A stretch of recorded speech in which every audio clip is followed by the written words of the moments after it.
রহমানির রহিম। পয়গম্বর ইউসুফ আলাইহিস সালাম নিয়ে আলোচনা শুনব। ইউসুফ আলাইহিস সালাম কে ছিলেন? সুন্দর একটা ছন্দের মাধ্যমে চলে আসে। আল করিম ইবনুল করিম ইবনুল করিম ইবনুল করিম, ইউসুফ ইবনু ইয়াকুব ইবনু ইসহাক ইবনু ইব্রাহিম।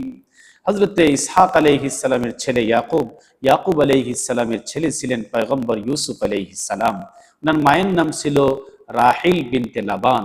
ইউসুফ আলাইহিস সালামের আলোচনা পবিত্র কোরআনুল কারীমে ২৭ জায়গায় পাওয়া যায়। মুস্তাকিল একটা সূরা নাজিল হয়েছে কোরআনুল কারীমে, সূরা ইউসুফ, ১১১টি আয়াত বিশিষ্ট। সেই সূরাতে ২৫ জায়গায়, সূরা আনআমে ১ জায়গায় এবং সূরা গাফিরের ১ জায়গায়, টোটাল ২৭ জায়গায় ইউসুফ আলাইহিস সালামের আলোচনা কোরআনুল কারীমের মধ্যে বিদ্যমান। ইউসুফ আলাইহিস সালামকে ওনার বাবা ইয়াকুব অনেক বেশি পছন্দ করতেন, আদর করতেন, মহব্বত করতেন। কেন? তার ললাটে দীপ্তিমান নূরে নবুয়ত দেখছিলেন, অর্থাৎ উনি বড় হইলে নবী হবেন, এজন্য ওনাকে বেশি ভালোবাসতেন। ওনার এই সূরা ইউসুফের মধ্যে ইউসুফ আলাইহিস সালামের ঘটনাকে আল্লাহ তাআলা বলেন আহসানুল কাসাস, সবচেয়ে সুন্দর ঘটনা।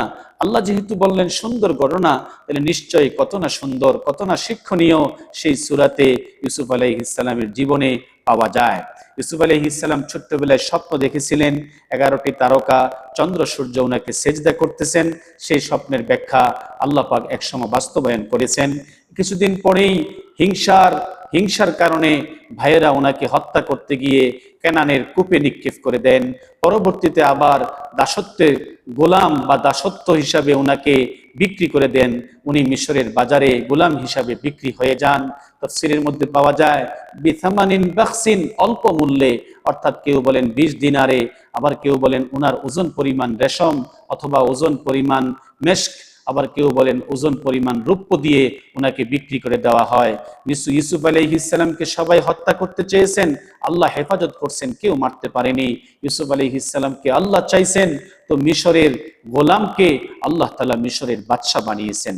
ইউসুফ আলাইহিস সালাম ওনার জীবনে অনেক পরীক্ষা আসছে। ওনার প্রথম পরীক্ষা তো এটাই ছিল যে জুলাইখার চক্রান্তে উনি পড়ে গেছিলেন।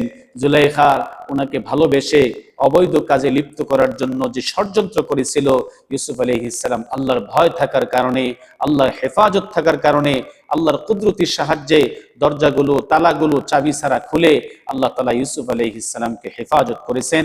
ইউসুফ আলাইহিস সালাম নির্দোষ ছিলেন, নির্দোষকে দোষী সাব্যস্ত করে মিশরের জেলখানায় দীর্ঘদিন প্রায় ৭ বছর, তাফসীরে পাওয়া যায় ৭ মাস ৭ দিন জেলখানায় জেলখানায় উনি ছিলেন।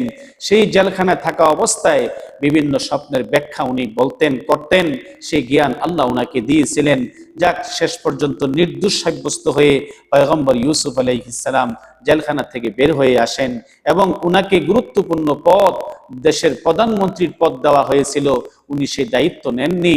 উনি বলেন, আমাকে অর্থ মন্ত্রণালয়ের দায়িত্ব দেওয়া হোক, এ ব্যাপারে আমার জ্ঞান এবং আমানতদারি আছে। আল্লাহ তাআলা কুরআনুল কারীমের মধ্যে বলেন, ওয়াকাল জাআলনি আলা খাযাইনিল আরদি ইন্নী হাফিজুন আলীম। ইউসুফ আলাইহিস সালাম বললেন, আমাকে জমিনের অর্থ মন্ত্রণালয়ের দায়িত্ব দেওয়া হোক, এ ব্যাপারে আমি জ্ঞান রাখি এবং এ ব্যাপারে আমি সংরক্ষণ করব। ইউসুফ আলাইহিস সালাম উনি ১৭ বৎসর বয়সে উনি কুয়াতে নিক্ষিপ্ত হন। আবার মিশরে গোটা ৮০ বৎসর উনি মিশরে ছিলেন এবং বাবাকে, মাকে, সবাইকে যখন মিশরে আবার নিয়ে গেলেন, বাবাকে নেওয়ার পর আরো ২৩ বৎসর জীবিত ছিলেন। টোটাল এই ১২০ বৎসর বয়সে পয়গম্বর ইউসুফ আলাইহিস সালাম দুনিয়া থেকে বিদায় হয়ে যান। মৃত্যুর আগে ওসিয়ত করে গেলেন বনি ইসরাঈলদেরকে, তোমরা মিশর কখনো ত্যাগ করলে অবশ্যই আমার লাশকে সাথে নিয়ে তোমরা যাবে। শেষ পর্যন্ত আল্লাহর কুদরতি ভাবেই ওনার লাশ নিয়ে বনি ইসরাঈল যখন মূসা আলাইহিস সালামের সাথে মিশর ত্যাগ করতেছিলেন, তখন ওনার লাশ সহ ওনারা মিশর ত্যাগ করলেন।